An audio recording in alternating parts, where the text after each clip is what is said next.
Is retail sales the same as online sales, and online selling versus traditional selling? All right, so in this video, I'm actually gonna cover some really important questions that you need to ask when you start to launch your food product, whether or not you really wanna be in retail when you first start. And if you're starting and making the product yourself and you can't make a lot at once and you're trying to get them in front of customers, do you wanna be in retail or do you wanna be online? I'm gonna give you some pros and cons of both of them and share with you some experiences that I've actually went through myself when I first started. We're gonna dive into the difference between retail selling and online selling, and we're gonna get into that right now.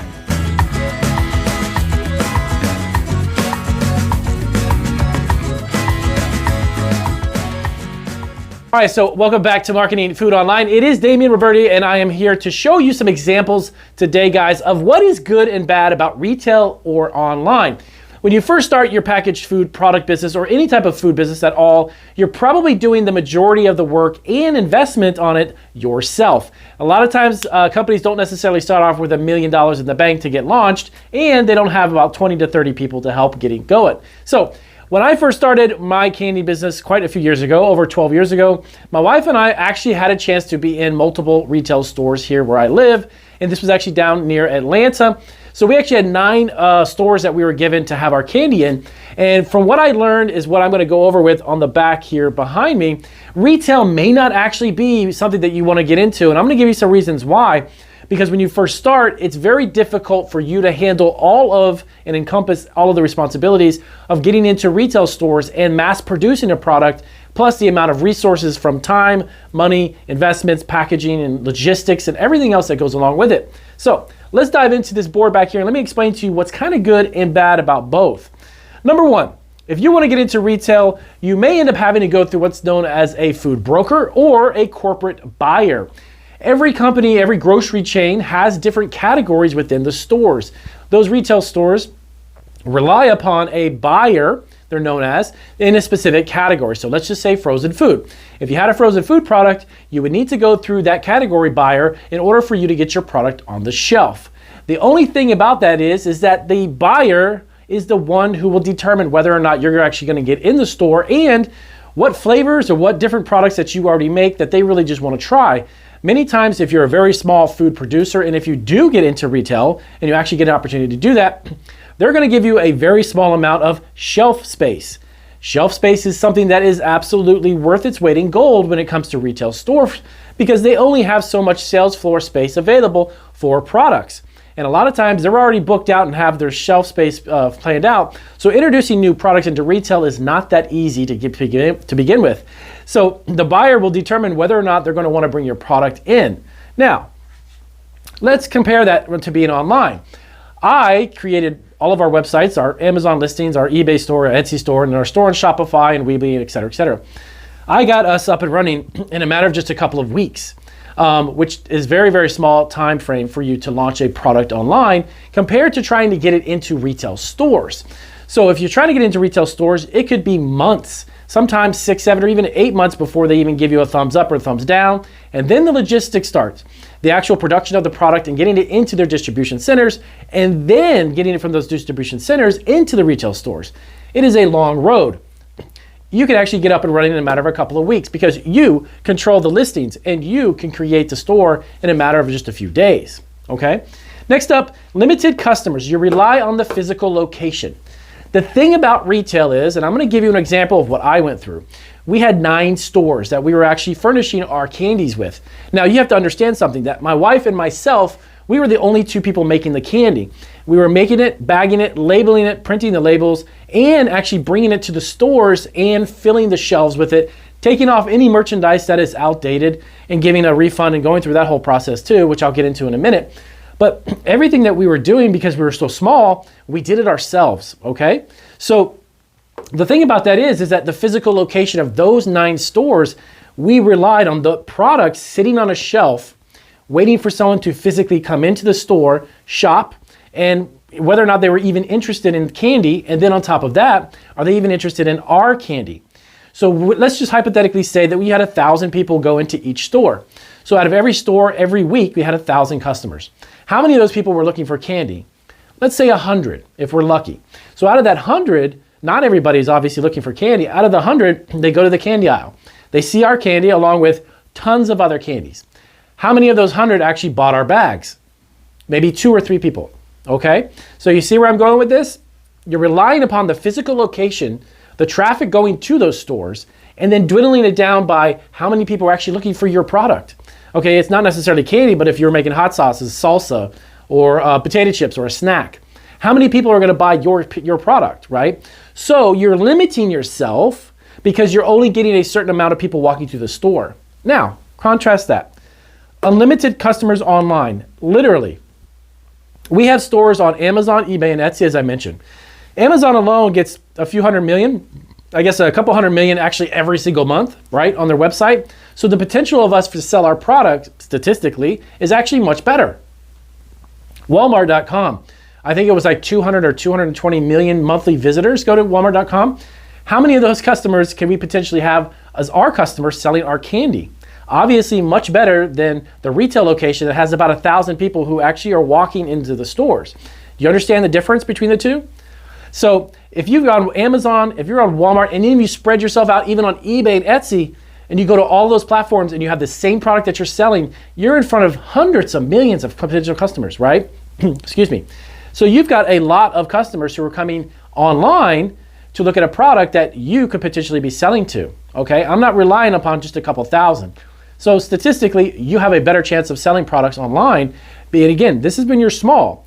If you've got the money to have an entire co-packing company manufacturer handling the logistics, you have a marketing agency behind you, you have all of that, that's a totally different ballgame. That is not what we're talking about here. And the majority of the people who watch my videos are starting food businesses, or they're family-run businesses that are small, maybe have a small budget.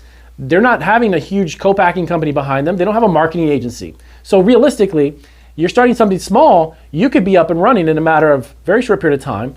You could be in front of hundreds of millions of people without having a big ad agency behind you. This is even before you begin to create a social media presence on Facebook, Instagram, and all the social media. That's totally separate, and we'll get to that in a minute.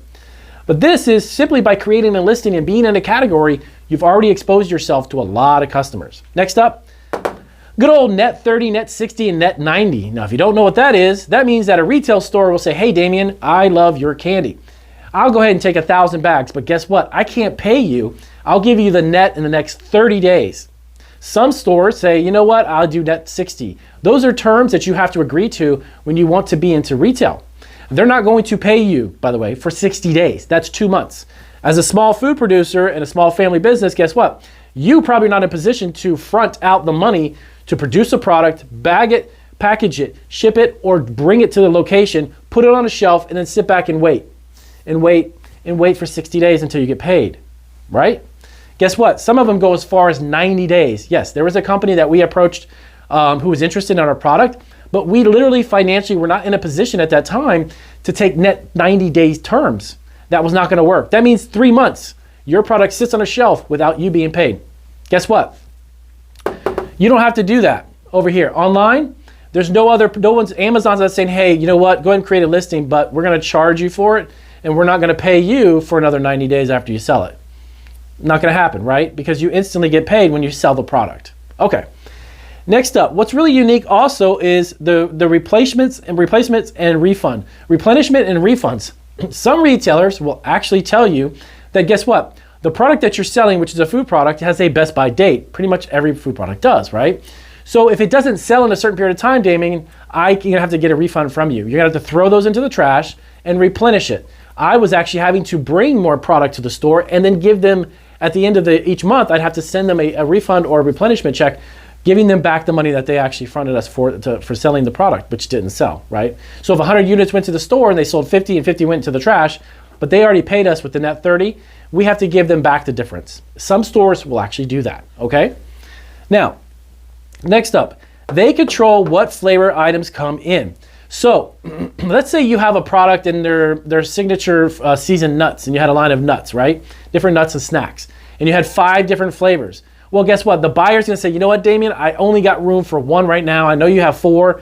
Go ahead and sit on those 4 flavors until we have an opportunity to bring them in. Because again, retail locations have only so much physical shelf space to bring product in. And again, they're not gonna just right off the bat bring an entire line of products that don't even know if it's gonna sell. they have to have proof of concept. You got to have proof that it's actually even selling. So if you have an idea for 5 or 6 different flavors of a product, guess what? They're not going to take it all at the same time. Highly unlikely. There's a very small percentage of food and beverage companies that create food products that will bring in almost instantly 5 or 6 new flavors that they've never tested before. Not going to happen. Now, the other good thing about being online is selling 24 hours a day, even through holidays. What does that mean, Damien? Well, guess what? Being online means that while you're sleeping, this is actually how we run our business. While we sleep, we wake up the next day and we have a ton of new orders. We are open 24 hours a day, 7 days a week. And you can actually get away with doing this through the holidays. Why? That takes me to my next one. You could do auto order fulfillment through FBA. Amazon FBA, or if you're selling on Walmart and you're not even dealing with Amazon, right? Fulfillment by Amazon, by the way, is an ability for you to sell a product on Amazon. They're going to warehouse it. They're going to pull it, pack it, ship it to a customer when it sells. You simply make the product, ship it to them. But during the holiday season, you're probably going to take off for 2 weeks and spend time with your family. You could send that product away. Your store could be operating still, right? And they'll do the fulfillment because they're going to be open 24/7. Now, Amazon, eBay, Etsy, and even Walmart, you can even do the fulfillment without tapping into FBA. There are facilities known as fulfillment centers all over the United States. Actually, they're all over the world, but in the US, they have fulfillment centers. These are centers that are dedicated to shipping your product for you. They'll handle the logistics. So you produce the product and give it to them, and then you simply just replenish the inventory and maintain your business from day to day or week to week, right? That's a way that you can do it. But the thing is, here in retail, guess what? You're going to be selling during retail hours. Being that I worked in retail for 24 years plus, I'm very familiar with that. There's an opening time and a closing time. So if your product is brand new and it sits on a shelf, there are hours from close to open for the next day, which is probably what, 9 to 10 hours, that your product is not getting exposure to anybody. But guess what? Online selling doesn't happen that way. It's 24 hours a day, 7 days a week. That encourages more people to buy it. That gives you an opportunity to sell more product. It's a no-brainer. Retail, they got to close the doors. Everybody's got to go home. We're not open 24 hours a day. Granted, there are some stores like Walmart supercenters and things of that sort. Throughout the country, some stores are open 24 hours or convenience stores. I got that. But all in all, retail stores, they're not. They close. Okay, so next up, when you're dealing with retail, specific order quantity. That's going to be the buyer telling you that, hey, Damien, I need 2,000 bags because our store is sold out of your product, so I need 2,000 bags produced as soon as possible. Now, you tell them that there's a turnaround time for you to produce it because maybe you were making it from hand, from scratch. But you have to meet those quantities because that's what the retailer wants. When you run your online store, you can sell what you have and sell however much you need as you make it or as you have it. If you're producing a product that you bake, and you're producing 500 units and you have it in your warehouse and then you're waiting to sell 500 units, then you're going to produce more and then you're going to sell 500 more units, that's different. That gives you the control over how much you sell. The retailer says, hey, I need 2,000 units. You can fulfill it or you don't. If they're not, well then what we can do is find another product to put in that spot because again, retail shelf space is how retail makes money. Okay? Specific order quantity. Next up, ship and make on their schedule. Now, the quantity is one thing, but also fulfilling the order within a certain period of time is another. So having the ability to produce the product, if you're not working with a co-packer and you're having to make the product and ship it to them, they have to have it within a certain time frame too in order to get it back on the shelf.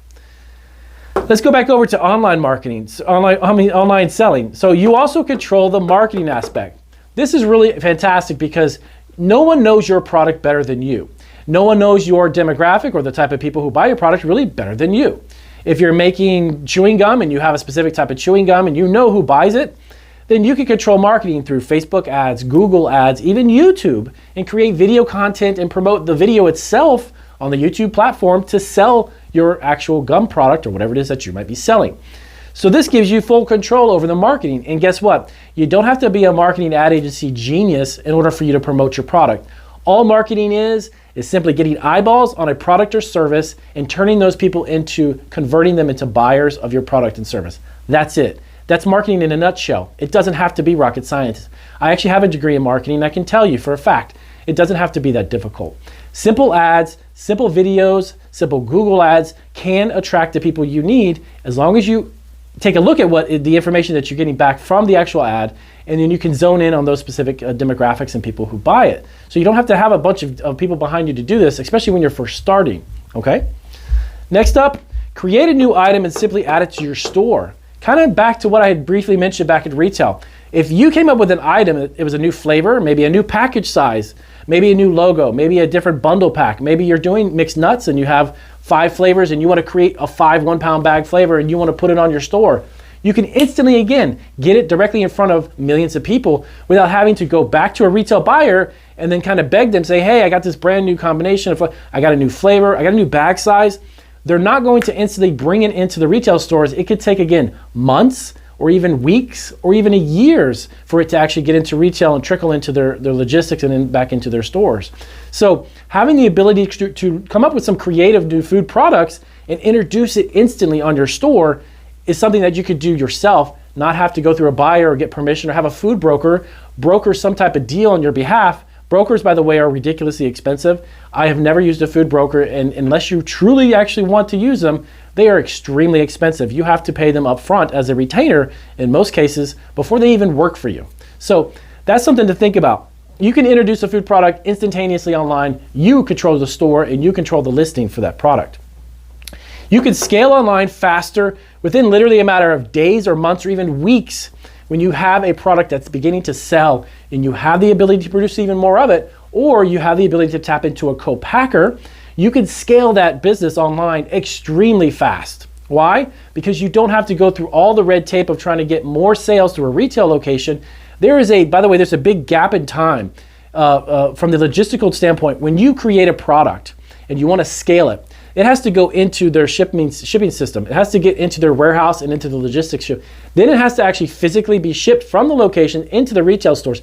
Then it has to be taken out of the box at the retail store, put on the store shelves. It has to be stocked and all of that stuff. There's a huge gap of time from the time that actually begins to a new product to get it onto the store shelves. All of that time, you could be in front of millions of customers already instantly and been selling your product, shipping the product and making money, okay? So again, you can scale much faster. So last two, as we were talking about, this is going to wrap it up here. Scaling at the retailer space, that's what I was just mentioning. You have to kind of scale your business based upon how that retailer is performing with your particular product. If, by the way, you see that a product's not performing very well, you can just delete the listing. You can take it off your website, take it off of Amazon. That's in your corner. The ball's in your corner. You can do whatever you want to with it because you're in control of the actual store itself online. So if that's the product that you try to bake, I can tell you just from my own experience, we had a whole bunch of cookies that weren't selling when we closed down our Italian bakery and moved into our commercial kitchen. We put out a bunch of different cookies and I was hoping that they would sell. Guess what? There's a lot of them that didn't do very well online. So what? I don't care. I just hit delete and I'll sell a different product. And that's what we did. And that's what we continue to do today. So you can create any product that you were looking to sell, and you can literally put it online and market it and do all of that yourself in a matter of just days or even just a couple weeks, not months. Now, don't get me wrong. There have been some brands who have launched on retail that have done ridiculously well. Okay, Justin's Nut Butter is one of them. A gentleman by the name of Justin, you may have seen the nut butter that's in stores all over the place. He sold his company for, I think it was $200+ million. He worked locally and sold it at farmer's market, and he filled his little jars and such at a friend's restaurant when he was in college on the weekends. And it was a great idea, great concept, and he worked very hard to get to where he was. And then he took his brand and someone bought it, okay? So long story short, don't get me wrong, retail can be successful, but there's a very small a small percentage of people who really make it successful in retail without having an army of people behind them. That's not who I'm talking to. I'm talking to the people who are just starting. And you want to get yourself up and running and have proof of concept before you get launched in retail, it's going to be online. So if this helped you out, give you some tips and pointers on how to sell a food product online as opposed to retail, give me a thumbs up on this. If you have any questions about what I just talked about or comments, let me know down below and we'll try to get to that question as soon as possible. So keep in mind, is retail sales the same as online sales? Not really. It basically, at the end of the day, yes, selling something is selling something, but the avenue that you take can make you profitable or can make your company go under. So I'll see you guys on our next video.